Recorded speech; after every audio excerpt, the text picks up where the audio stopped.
প্রিয় বন্ধুরা, আজকে আপনাদের দেখাবো দিনাজপুর ফুলবাড়ি বড় পুকুরিয়া কয়লা খনির কয়লা উত্তোলনের ফলে সৃষ্ট গর্ত যে আজ বড় বিলের আকার ধারণ করেছে তারই তথ্যচিত্র নিয়ে হাজির হচ্ছি আমি শাওন খান।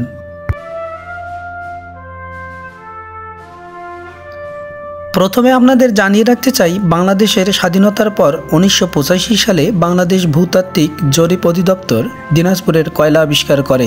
বহুজাতিক BHP 1997 সালে ফুলবাড়ি কয়লাক্ষেত্র আবিষ্কার করে।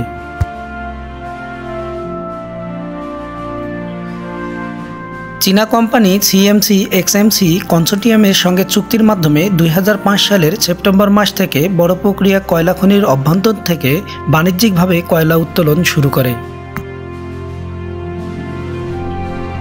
যার মজুদ আছে প্রায় 30 কোটি টন কয়লা।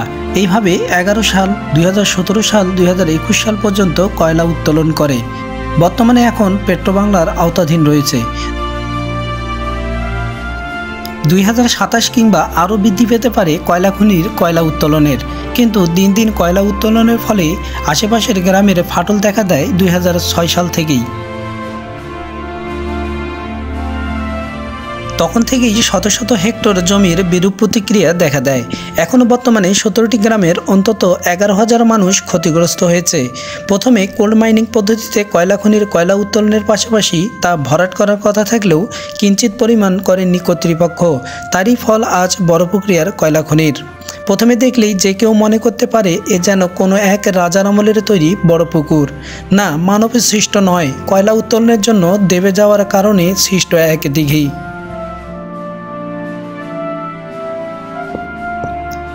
এইখানেই যে কয়েক গ্রাম ছিল তা কেউই বিশ্বাস করতে পারবে না, অথচ আমি নিজেও এই গ্রামে এসে দাওয়াত খেয়েছিলাম।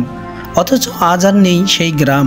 ক্ষতিগ্রস্ত লোকদের আর্থিক সাহায্য দিলেও বিভিন্ন জন বিভিন্ন দিকে বসতবাড়ি করলেও দেখতে পায় না আর তাদের আত্মীয় স্বজনদের কবর, দেখতে পায় না সমাজে চলতে ফিরতে কথা বলা মানুষদের। এই যে মসজিদটি দেখতে পাচ্ছেন, এই মসজিদেই কতজন নামাজ পড়তেন একসাথে, অথচ সবাই যেন আজ বিলীন। নেই স্কুল কলেজ আর হাট বাজার, সরিয়ে নিয়ে যাওয়া হয়েছে স্কুল কলেজ। খরা মৌসুমে মসজিদে আপনি প্রবেশ করতে পারলেও বর্ষা মৌসুমে মসজিদে যেন পানির অন্দরমহলে সম্পূর্ণ প্রবেশ করে। বর্তমানে মসজিদটি পরিত্যক্ত অবস্থায় পড়ে রয়েছে।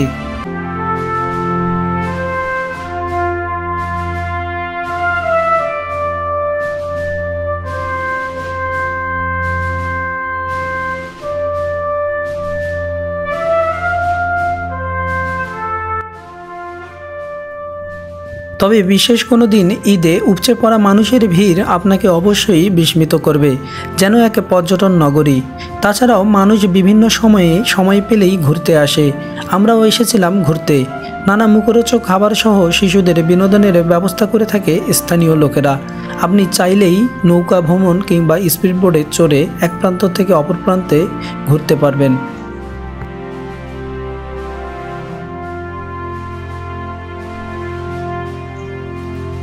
দিন দিন যেন এটি মানুষের ভালো লাগার একটি প্রাণকেন্দ্র হিসেবে গড়ে উঠেছে। আশা করছি কর্তৃপক্ষ এটি আরও উন্নত করে একটি সুন্দর বিনোদন কেন্দ্র হিসেবে গড়ে তুলবে। এতে করে ক্ষতিগ্রস্ত কিছু স্থানীয়রাও উপকৃত হবেন।